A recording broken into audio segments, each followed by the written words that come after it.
Hi everyone, I thought I'll do a short video on qualifications, the qualifications needed to open your own setting.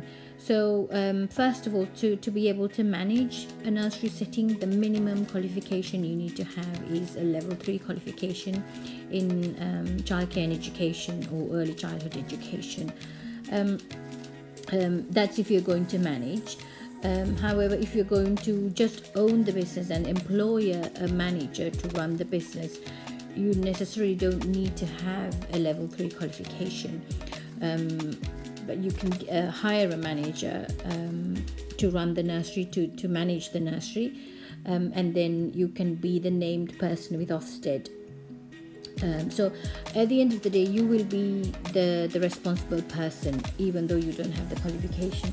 It's always better to have that qualification, because it will give you, even though you don't run the nursery, it will give you an idea of how things work, how things should work, and if you notice something, the things that goes wrong, then you can rectify things quickly. Once you become the named person for the setting, that means you have the overall responsibility to make sure that everything and everybody in the nursery, including children, parents, staff, everybody is safeguarded. In terms of other staff qualification, the manager must have a minimum of level 3, but all the other staff, room leaders usually preferably need to have a level 3 qualification, again in childcare and education or early childhood studies, or in any qualification around children. Especially early years would be preferable. The room leaders will need to have at least a level 3 qualification with experience, because it's important they are able to manage a room, lead other staff, etc., and have an understanding of how to lead a group. All the other staff you could have from unqualified staff to qualified staff from level 2, level 3, even it could go on to level 4 and level 5 as well. If you are going to have unqualified staff, they could be somebody who's working towards a qualification, for example, like apprentices, and all the other staff. It is important to have those qualified staff amongst those little children. At least then they are able to cater for those little ones' needs. And also another thing is pediatric first aid. It's very good practice for all nursery practitioners to have pediatric first aid qualification.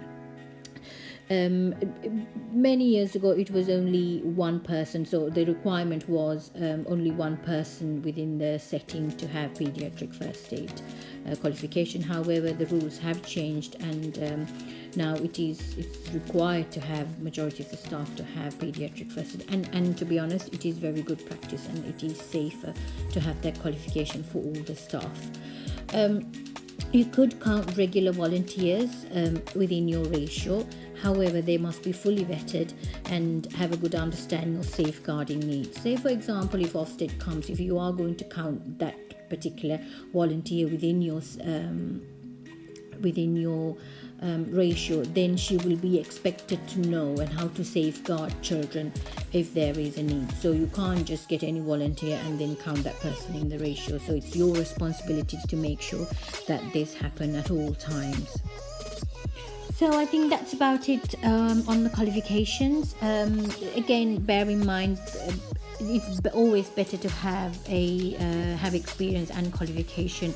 My personal experience is I have a degree and a qualified teacher status, and I used to work in primary schools before I opened up the nursery. So I had the background of caring for children, teaching children, and also performance managing other staff, which became amazingly helpful when I started the nursery. So this is a very short video on qualifications of the requirements for the owner and the staff.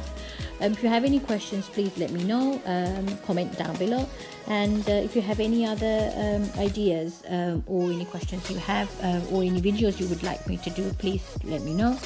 I'll come back with a new video. Thank you for watching. Bye for now.